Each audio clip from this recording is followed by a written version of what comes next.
గణేశాయ నమః. శ్రీ గురుభ్యో నమః. శ్రీ సరస్వత్యై నమః. పరమశివుని గురించి వర్ణిస్తూ ఆ స్వామి సేవలో తరిద్దాం రండి అని అందరినీ మేలుకొలుపుతున్న మాణిక్య వాచకుల వారు రచించిన తిరువెంబావైలో 15వ పాశురం.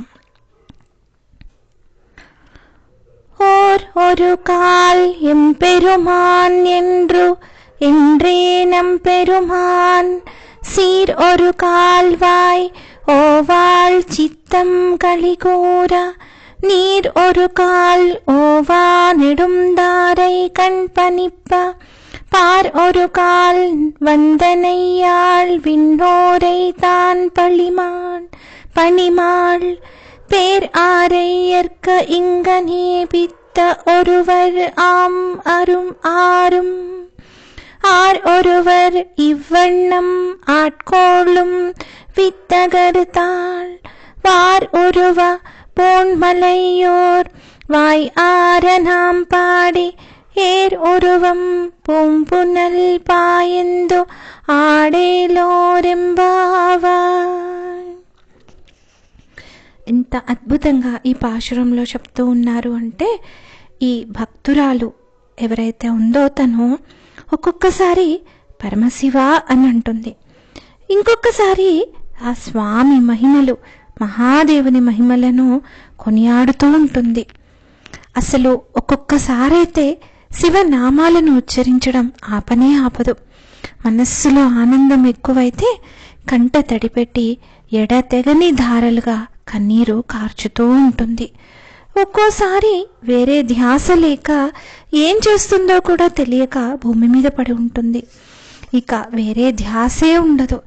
ఇలా తనను ఇంతగా తన్మయత్వానికి గురి చేసిన వాడు ఎవరై ఉంటాడు, ఎంతటి జ్ఞానస్వరూపుడై ఉంటాడో మనం కూడా అది తెలుసుకొని ఆ స్వామి పాదాలను నోరారా స్తోత్రం చేద్దాం. దానికి అర్హత కోసం పుష్పాల నుండి అందంగా కనపడే ఈ తటాకంలో దిగి మునిగి స్నానమాడుదాం. ఏమంటావు? మేలుకో, ఆలోచించు, ఓ చెలియా ఆలోచించు అని చెబుతూ ఉన్నారు. స్వామి కృపా కటాక్షం అనే చల్లటి నీరు కలిగిన తటాకంలో మునిగి తేలితే అద్భుతమైన వర్చస్సు కలుగుతుంది. నేను కావాలి అని అనుకుంటే లభించేది కాదు. స్వామి కటాక్షం ఉంటేనే ముందు అసలు ఆ భక్తి మార్గం వైపు మన అడుగులు పడతాయి. ఆ అడుగులు పడిన తర్వాత మనం ఏమైనా కొంచెమన్నా మనలో మంచి మార్పు వచ్చి ముందు మంచి మనుషులమవుతాం. ఆ తర్వాత మనలోని లోపాలను, పాపాలను, శాపాలను తొలగించుకుంటూ మరింత జ్ఞానాన్ని పెంపొందించుకుంటూ స్వామికి మరింత దగ్గర అవుతాం. ఆ ప్రయత్నంలో కలియుగంలో చాలా తేలికైంది నామస్మరణ. ఆ స్వామి గొప్పదనాన్ని చెప్పుకోవడమే. కాబట్టి ఈ భక్తురాలు ఆ పని చేస్తూనే ఉంటుంది అని అంటున్నారు. తనలోనే శివుణ్ణి నిలుపుకుంటే తప్ప ఇంతగా ఆయన మహిమలను కొనియాడడం కానీ, శివనామాలను ఆపకుండా ఉచ్చరిస్తూ ఉండడం కానీ, ఎడతెగని సంతత ధారలాగా మనస్సులో స్వామి మహిమల ప్రవాహం నడుస్తూ ఉంటే అది కన్నీటి రూపంలో బయటకు కనిపిస్తూ ఉండడం కానీ జరగదు. అందుకే అలా ఉన్నవారి ధ్యాస ఎలా ఉంటుంది అంటే, నాలోన శివుడు కలడు, నీలోన శివుడు కలడు, నాలోన శివుడు కలడు, నీలోన శివుడు కలడు, నాలోన గల శివుడు నీలోన గల శివుడు లోకమ్ము నీలగలడు, నాలోన గల శివుడు నీలోన గల శివుడు లోకమ్ము లీలగలడు, కోరితే శోకమ్ము వాపగలడు, కోరితే శోకమ్ము వాపగలడు, నాలోన శివుడు గలడు, నీలోన శివుడు గలడు, నాలోన శివుడు గలడు, నీలోన శివుడు గలడు, నాలోన గల శివుడు నీలోన గల శివుడు గంగపైకెత్తగలడు. నాలోన గల శివుడు నీలోన గల శివుడు గంగపైకెత్తగలడు. పాపులను తుంగలో తొక్కగలడు. గంగపైకెత్తగలడు. పాపులను తుంగలో తొక్కగలడు. నాలోన శివుడు గలడు. నీలోన శివుడు గలడు. నాలోన శివుడు గలడు. నీలోన శివుడు గలడు. నాలోన గల శివుడు నీలోన గల శివుడు కొండపై ఉండగలడు. నాలోన గల శివుడు నీలోన గల శివుడు కొండపై ఉండగలడు. వరమిచ్చి గుండెలో పండగలడు. కొండపై ఉండగలడు. వరమిచ్చి గుండెలో పండగలడు. నాలోన శివుడు గలడు.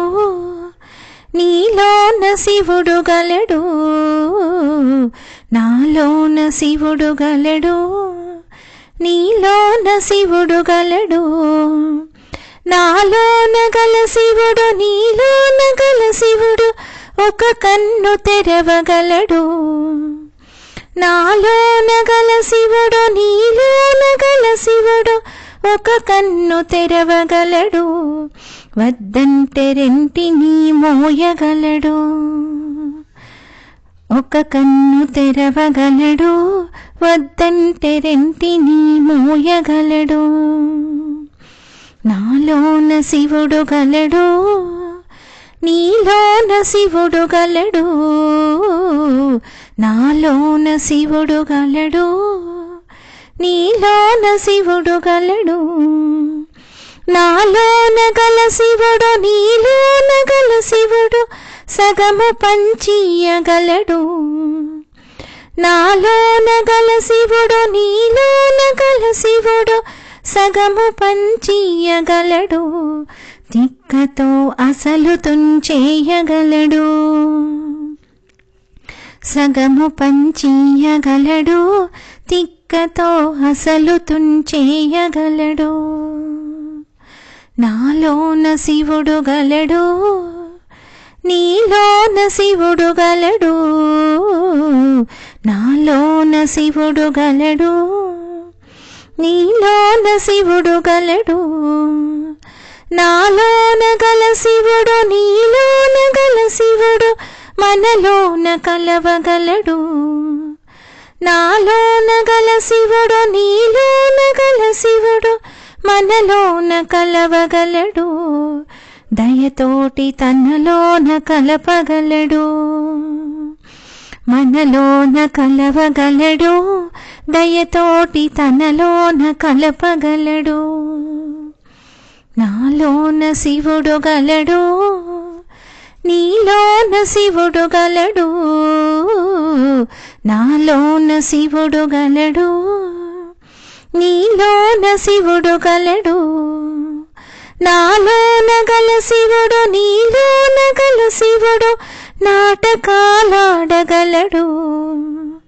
నాలోన గల శివుడు నీలోన గల శివుడు నాటకాలాడగలడు. తెరదించి మూట కట్టేయగలడు. నాటకాలాడగలడు. తెరదించి మూట కట్టేయగలడు. నాటకాలాడగలడు.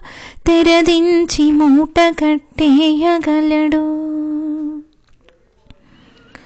ఏదైనా చేయగలిగిన వాడు, కానీ మన కర్మానుసారంగా మాత్రమే మనతో ప్రవర్తిస్తూ ఉంటాడు.